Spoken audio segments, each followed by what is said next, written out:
अस्सलाम वालेकुम। कैसे हैं आप सब लोग? उम्मीद है कि सब इंशाल्लाह ठीक होंगे।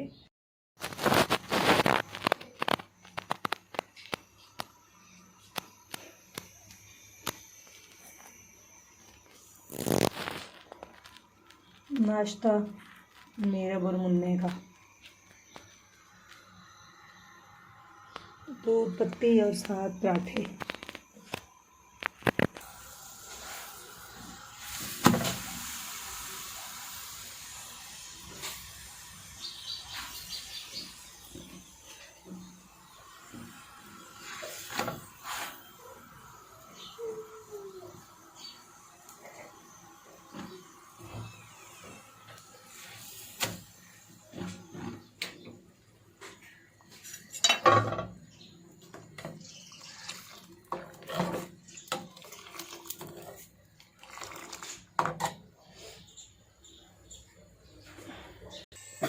स्कूल से देर हो रही, मेरे जल्दी करो।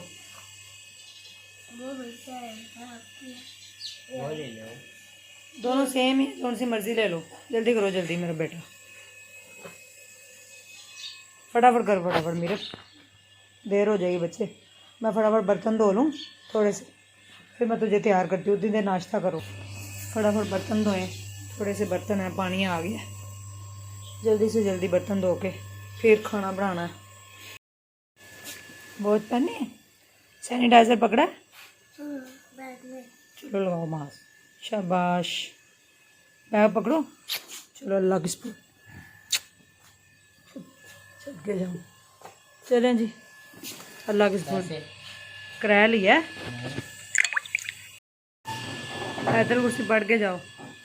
अल्लाह की स्पून। बिस्मिल्लाह। अल्लाह हाफिज़।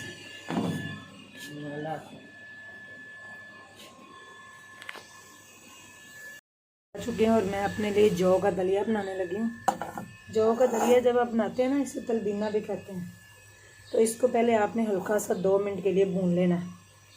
उसके बाद ये पानी में इसको आपने बॉयल करना है, अच्छी तरह गल जाए तो फिर इसमें आप दूध डाल सकते हैं अगर डालना हो, या आप सालन में भी डाल के खा सकते हैं। इसको बॉयल करके आप फ्रिज में रख लें और थोड़ा थोड़ा करके आप सालन में डालते जाएं और खाते जाएं। तो हाँ, इसको हम हल्का सा बस भून लेंगे, हल्का सा बस, तकरीबन 3 से 4 मिनट, फिर ये फ़ौरन गल जाएगा। यहाँ मैंने मशीन भी लगाई हुई है साथ साथ, देखें पानी आ रहा है ऊपर से। अभी फर्श भी धोना है और किचन तो ऑलमोस्ट हो गया साफ़।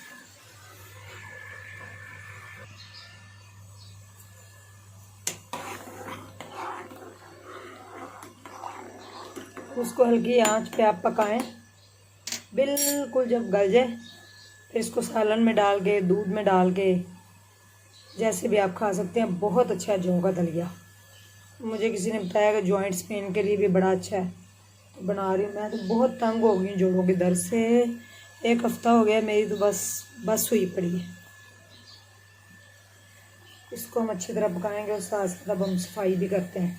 किचन तो कर लिया, अब बस फटाफट कमरों की सफाई करूँ और फिर जाके अब्बू से भी मिलना है और लंगर भी बांटने जाना है। और काफ़ी लोगों ने दुआ का कहा है, तो अब्बू से जाकर दुआ भी करवानी है इंशाल्लाह।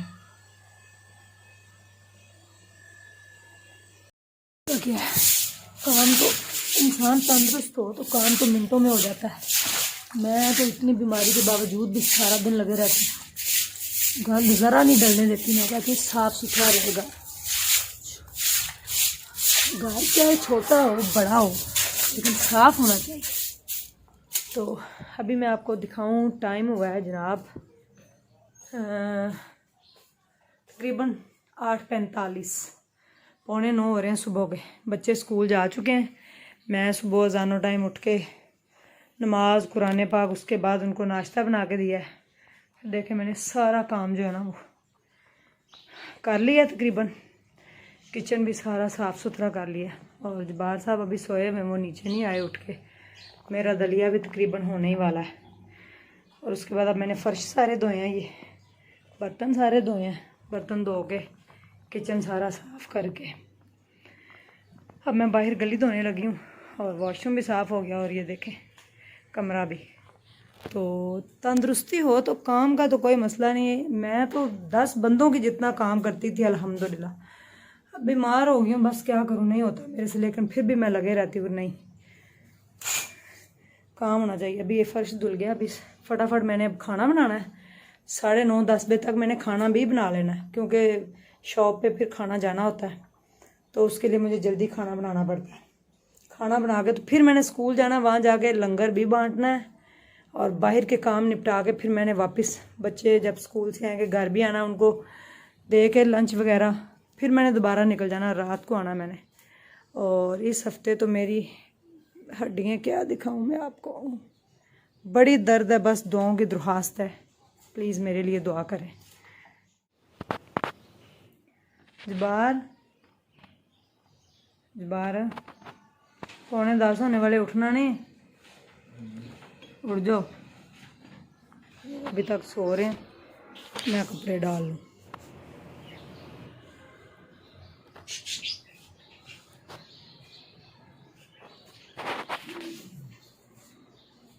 मैंने कहा था मेथी वाला पराठा बना के दें जबार को, मेथी वाला पराठा लोगों ने भी कहा है कल। अस्सलाम वालेकुम। इन्होंने भी कल कहा था मेथी वाला पराठा, और आप लोगों ने भी कहा, तो मैंने आज मेथी वाला पराठा बना दिया। ये मेरा दलिया देखें कितना अच्छा बन गया है। और ये चाय ज़रा सी पीऊँगी, चाय मुझे पसंद नहीं है। देर हो रही है तुझे, आज 10 बज गए हैं जी। कुछ बोलेंगे? नहीं, सामने देखो, कुछ नहीं बोलना। बेगम का गम लगा हुआ है ना, इसलिए कुछ बोल नहीं रहे। बेगम गई हुई है, इसलिए लोग कह रहे थे उसका झगड़ा हुआ है आपसे। मैंने कहा ये तो इनको ही पता हो। बेगम, हाँ बेगम, हाँ गई हुई है इनकी बेगम जी, ऊपर अकेले सोते हैं, देखा नहीं आपने? बेगम नहीं, एक ही है, सिर्फ एक है, कौसर। बेगमात मूत कोई नहीं, सिर्फ बेगम। इनकी बेगम गाँव गई हुई है, तो उनके बगैर बड़े उदास हैं, ये देखें, खामोश हैं, कुछ बोल नहीं रहे और चुप करके बैठे रहते, उदास हो गए हो ना?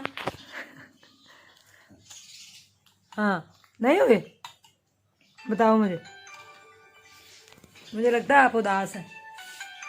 चले ले आना जाके, जब ज़्यादा उदास होने लगो तो ले आना जाके, इसमें क्या टेंशन है। चाय ये थोड़ी सी मैंने पीनी है, मैंने अपना दलिया बनाया है।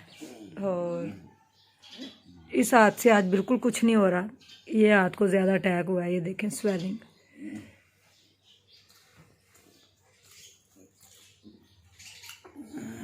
कुछ बोलेंगे? कब लेने जाना बेगम को? नाश्ता के तो नहीं बोलते।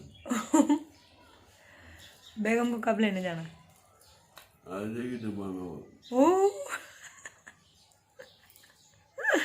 मुझे क्या है, जाओ ना जाओ, मेरा क्या है। आए चलते हैं स्कूल अब्बू के पास। और जिन जिन लोगों ने दुआओं का कहा, रोज़ 2-3 जो भी लोग होंगे उनके लिए मैं खुसूसी दुआ करवाया करूँगी अपने अब्बू से, क्योंकि मेरे अब्बू अल्हम्दुलिल्लाह जो भी दुआ करते हैं कबूल हो जाती है, दिल से करते हैं, या वो बहुत ही ज़्यादा मासूम है और नीयत के बहुत अच्छे हैं। तो मुझे लगता है कि जब भी मैंने उनसे कहा है ना कि मेरे लिए दुआ करें, तो मुझे सुकून मिल जाता है, इसका मतलब है कि दुआ कबूल हो रही है। तो लंगर जो है वो मेरे अब्बू ही पैक करते हैं, जब भी आता है लंगर तो अब्बू ही पैक करते हैं, 15-20 मिनट में देग पूरी पैक कर देते हैं अकेले। तो अभी भी लंगर वहाँ पे आ चुका है, मैंने घर का सारा काम कर लिया है।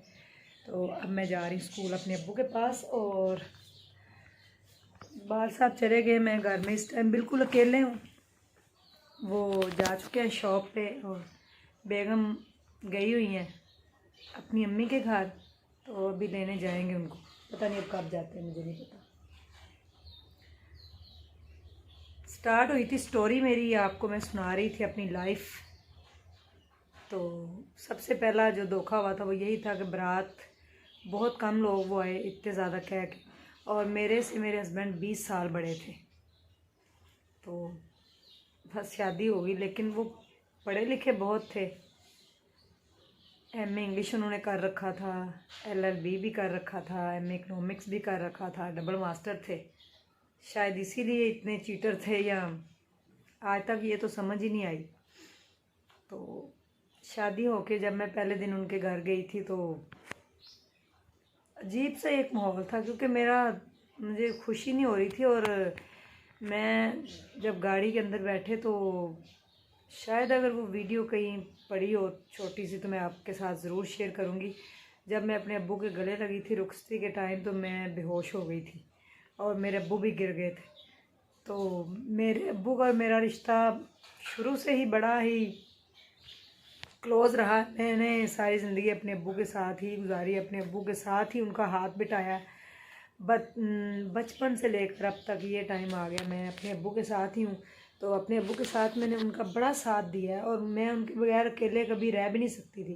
तो जो मेरे हस्बैंड के ताया जी थे, अल्लाह ताला उनको जन्नतुल फिरदौस में आला मुकाम दे, गाड़ी में उन्होंने मेरा हाथ पकड़ा तो मैं बहुत रोई। वो एक बुज़ुर्ग थे तो उन्होंने कहा कि बच्ची बहुत परेशान हो रही है। तो बस मेरे आंसू निकले जा रहे थे, मुझे नहीं पता था क्या हो रहा है। और मैंने जैसे आपको बताया कि 15 दिन के बाद मेरी सास चली गई थी। फिर मुझे नहीं पता, मेरे हस्बैंड, मेरे पास मोबाइल भी नहीं होता था जब, तो सुबह वो चले जाते थे और रात को वो घर आ जाते थे। तो नाइट से वो ताला लगा देते थे और घर में मैं अकेले सारा दिन खाना बना दें, कपड़े प्रेस कर दें, वो आ जाते थे और चले जाते थे। ना मेरे से कभी कोई बात, ना कोई मशवरा, ना कुछ बताया कि वो क्या काम करते हैं क्या नहीं। और कैसे 6 माह के अंदर मेरी ज़िंदगी उन्होंने बदल के रख दी, कैसे उन्होंने मुझे 6 माह के अंदर ही पागल कर दिया था। ये मैं अपने अब्बू के पास अभी चलती हूँ तो अब्बू के सामने बैठ के ही बात होगी सारी। तो आए चलते हैं अब्बू के पास। इतनी तकलीफ़ें मैंने कैसे सह ली, और अब कोई भी तकलीफ़ और कोई भी खुशी आती है तो मुझे पता ही नहीं चलता कि ये खुशी है या गमी है। आए अब्बू के पास चलते। मैं आ गई तो देगा आ गई। बिस्मिल्लाह, चलो जी चुको जी, बिस्मिल्लाह रहमान रहीम। ये भी मदीहा अहमद की देग है, आज कल भी बनाई थी तो आज माशाल्लाह कितनी प्यारी, पुदीना, गाजरें, नींबू कितना प्यारा। अब्बू जी सारे लोग कह रहे हैं अपने अब्बू से हमारे लिए दुआ कराएं।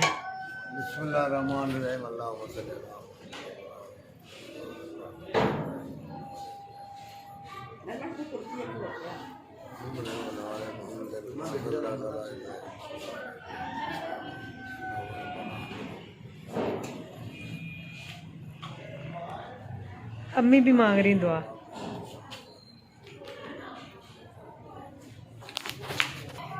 मिसिज हाशमी आस्ते दुआ करना तंदुरुस्त हो जान। और जेडे कमेंट आए मैं तुहानू दसांगी।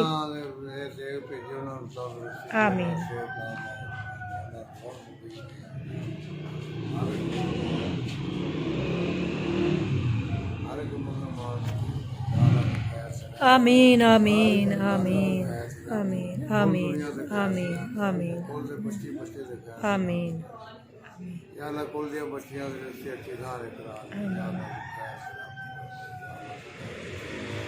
ओके हो गया। आमीन आमीन आमीन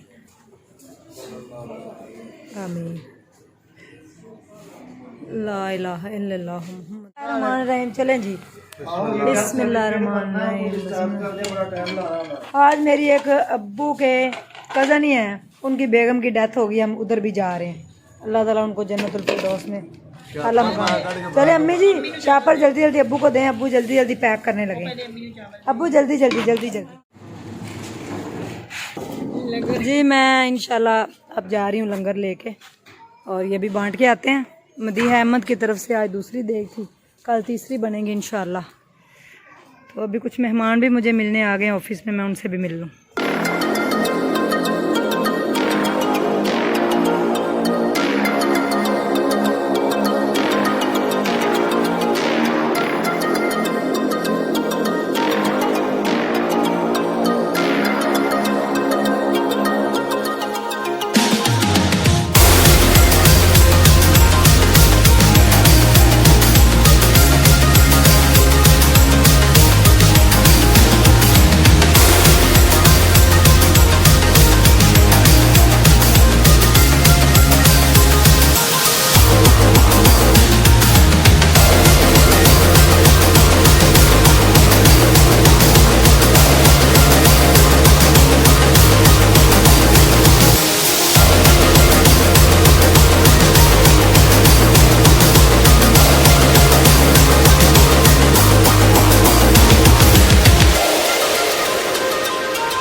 आ चुके हैं हम, लंगर बांट के, और एक डेथ पे गए थे अब्बू के साथ, तो वहीं से वापस आए हैं। हम आपको बता रहे थे अपनी लाइफ की स्टोरी, तो आज हिम्मत नहीं हो रही बताने की। अब्बू भी आज थोड़ा परेशान हो गए थे, इसलिए मैंने फिर अब्बू से ज़्यादा बात नहीं करी। तो अभी घर आए हैं, शाम की मगरिब की अज़ान हो रही है और अभी नमाज़ पढ़ने लगे हैं, और मुन्ना एकेडमी गए हुए हैं और मीरब साहब बैठी हुई हैं चुप करके। अपना होमवर्क किया आपने? सारा कर लिया? अकेली थी बेचारी जब मैं घर आई हूँ ना। तो उसके बाद मेरी प्रेगनेंसी हो गई थी और मुन्ना मेरा आने वाला हो गया, लेकिन वो शख्स इसको भी इस दुनिया में नहीं लाना चाहता था। लेकिन जिसको अल्लाह ताला बचाए उसको कभी भी कोई नुकसान नहीं पहुंचा सकता, इंसान अपनी लाख कोशिश करे। उसके बाद अल्लाह ने मेरी गोद भर दी, मेरा बच्चा मेरी गोद में आया। लेकिन ये अभी आने ही वाला था, तो उसने बड़ी बड़ी ड्रामेबाजियाँ की, कभी कोई बात, कभी कोई बात, कभी कोई बात। और अभी मेरी शादी को तकरीबन 4 माह गुजरे थे, 4 से 5 माह। तो उन्होंने मेरे अब्बू से कहा कि ये जो हमने छोटा सा घर बनाया था 1.5 मरले का, बस इतनी मुसीबतों के बाद, इतना पैदल चलने के बाद, इतनी ठोकरें खाने के बाद, इतनी 2-2 रुपये 4-4 रुपये बचाने के बाद, उसने मेरे अब्बू से कहा कि इस घर को आप सेल आउट कर दें, क्योंकि मैं अकेले रहती हूँ तो मैं आप लोगों के साथ ही रह लिया करूँगी, तो हम एक बड़ा घर लेते हैं। तो ये कह के मेरे अब्बू से हमारा घर जो है ना, वो अब्बू ने रजिस्ट्री पे अंगूठे लगा दिए, थंब लगा दिए, और उन्होंने सेल कर दिया। सेल करके वो हमें रेंट के घर में ले गए। और आप बिलीव करें कि जिस दिन हमने वो घर छोड़ा था, तो मेरे अब्बू ने ऐसे दुआएं मांगी कि या अल्लाह ऐसा कुछ ना हो, ऐसा कुछ ना हो। तो वो आगे से कह रहे हैं आप इस तरह क्यों कर रहे हैं, क्यों दुआएं मांग रहे हैं? तो मेरे अब्बू ने कहा नहीं, ये घर हमने बड़ी मुश्किल से बनाया। और आप बिलीव करें हमारा पूरा मोहल्ला उस दिन रोया था जिस दिन हमने वो घर छोड़ा था, क्योंकि इंडिकेशन आ रही थी सबको, अल्लाह ताला की तरफ से इशारा तो हो ही जाता है कि ये गलत हो रहा है, लेकिन वो हमारे नसीब में लिखा हुआ था। वो घर छोड़कर बड़ी तकलीफ़ हुई थी हमें, और जिस नए घर में गए थे हमें एक पल के लिए सुकून नहीं मिलता था, क्योंकि वो किराए का घर था और डबल स्टोरी, और हमने उसको भी बड़ा मेंटेन किया, बड़ा ऐसे साफ सुथरा करके रखा। उस घर का मैं कैसे पता चला था ये हमारा नहीं है, और उधर हमारे साथ क्या हुआ ये आपको हम कल बताएंगे, क्योंकि आज के लिए इतना ही। वो बहुत दर्दनाक था जो उस घर में हमारे साथ हुआ। उसमें मेरा अल्लाह ने उधर ही मुझे मेरा बेटा दिया था, ये मुन्ना। तो 27 नवंबर 2006 मुन्ने की डेट ऑफ बर्थ है। 27 नवंबर 2006 ये मुन्ने की डेट ऑफ बर्थ है। अल्लाह ने मुझे वहाँ पे नवाजा था, और माशाल्लाह जब जिस दिन ये पैदा हुआ तो बहुत प्यारा, बड़ा गोलू मोलू मोटू सा, बड़ा प्यारा माशाल्लाह। तो उस दिन हमारे साथ क्या हुआ था, जिस दिन ये हॉस्पिटल में था, ये हमें हॉस्पिटल लेने भी नहीं आया था। कैसे मेरी अम्मी और मुझे कौन लेके आया था हॉस्पिटल से, ये आपको हम कल बताएंगे। तो अल्लाह ताला आप सब लोगों को जज़ाए खैर दे, अल्लाह ताला आप सब लोगों को अपने हिफ्ज़ मान में रखे। अल्लाह पाक आप सब लोगों को इतनी खुशियाँ दे जितना दरियाओं और समुद्रों में पानी है। कभी भी किसी भी बेटी का मुकद्दर अल्लाह ना करे मेरी तरह हो, बुरा हो। अल्लाह पाक बेटियों के मुकद्दर अच्छे करे। अल्लाह पाक जिन जिन घरों में कोई बीमार है हॉस्पिटलों में, अल्लाह पाक उन सबको शिफाए कामला व आजला अता फरमाए, और आपके बच्चों का मुकद्दर अच्छा करे, आपके बेटों को नेक करे, माँ बाप का साया आपके सरों पे सलामत रखे, और अल्लाह पाक आपकी औलाद को नेक और सालेहा, अल्लाह ताला जो बे औलाद है उनको नेक और सालेहा औलाद दे। ये मेरी दिल से दुआएं हैं आप लोगों के लिए, जितने लोग भी मेरी सपोर्ट में खड़े हैं, जितने लोग भी मुझे सपोर्ट करते हैं। मैं ज़िंदगी का बहुत गिरा हुआ इंसान हूँ, गिर गिर के मैं संभली हूँ, बड़ा गिर के चोट खाया हुआ इंसान हूँ, मैं ज़िंदगी का बहुत चोट खाया हुआ इंसान हूँ। अब मैं थोड़ा सा अपने आप को रिलैक्स करना चाहती हूँ, आप लोगों के साथ अपनी लाइफ की पूरी स्टोरी शेयर करके। मैंने बताई है, पहले भी लोगों को पता है, लेकिन मैंने इतना डीपली नहीं बताई जितना कि मैं अपने चैनल के थ्रू आप लोगों को बताऊंगी। तो दुआ कीजिएगा कि अल्लाह पाक मुझे सेहत दे, और जो बेड़ा मैंने लोगों का उठाया अल्लाह पाक इसमें मुझे कामयाबी दे इंशाल्लाह। इंशाल्लाह इंशाल्लाह किसी की अमानत में कभी मेरे से खयानत ना हो, और कभी भी एक पाई भी मेरे से इधर से उधर ना हो। इंशाल्लाह मैं साबित कदम रहूँ इस पे इंशाल्लाह, अगर मेरे अल्लाह ने चाहा और मेरे वालदैन की दुआएं हुई तो इंशाल्लाह। और आप सब लोगों के लिए अब्बू की तरफ से खुसूसी दुआएं, ढेर ख्याल रखा करें, कभी भी सेहत के साथ कॉम्प्रोमाइज़ ना कीजिएगा, कभी भी अपनी सेहत के साथ कॉम्प्रोमाइज़ मत कीजिएगा। टेक केयर, अल्लाह।